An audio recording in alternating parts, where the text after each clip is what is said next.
বিএনপির আমলে দেখেছিলাম রাজাকারের দামি গাড়িতে উঠতো জাতীয় পতাকা, অথচ সেই সব রাজাকারের আমাদের দেশে তেমন কোনো ক্ষতি করতে পারে নাই।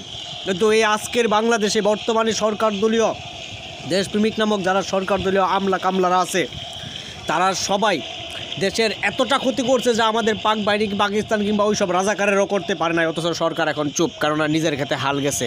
কাজেই প্রত্যেকজনকে সকলের জায়গা থেকে সবাইকে এখন রাস্তায় নামতে হচ্ছে, তাছাড়া আর কোনো বিকল্প নেই। রাস্তায় না নামা ছাড়া আর কোনো বিকল্প নেই। এটার প্রমাণ আপনি দেখেন, আগের আমি যখন ছোটো ছিলাম তখন প্রথম আলো পত্রিকাগুলোতে পড়তাম, প্রতিদিন দেখতাম রাজাকারের দামি গাড়িতে জাতীয় পতাকা, রাজাকার এই সেই কত গেছে, কিন্তু ওসব রাজাকার তেমন কোনো ক্ষতি আমাদের করতে পারে না, আমাদের দেশে ক্ষতি করতে পারে না। কিন্তু বর্তমানে সরকার দলীয় যত আমলা আছে তারা দেখেন দেশের যে একটা ক্ষতি করতেছে, আফসোস ওইসব রাজাকার কেন, পাকিস্তানি বাহিনীরা পর্যন্ত ওই ধরনের ক্ষতি সাধন করতে পারে না, আমাদের দেশটাকে তিলে তিলে মারতেছে। আগে আমরা শত্রু চিনতাম, সামনে থেকে শত্রুদেরকে দেখতাম, পাক বাহিনী পাকিস্তান এরাই আমাদের শত্রু, আর এখন আমাদের শত্রুরাই হচ্ছে আমাদের মিত্রের মতো মিশে আছে। অথচ এখন আমরা শত্রু মিত্র এখন চিনতে পারি না, চিনতে গেলে আমাদের অনেক কষ্ট হয়। কাজেই সবাইকে একসাথে একযোগে নামতে হবে মাঠে, এছাড়া আর কোনো বিকল্প কোনো পথ আমরা এখন দেখতেছি না।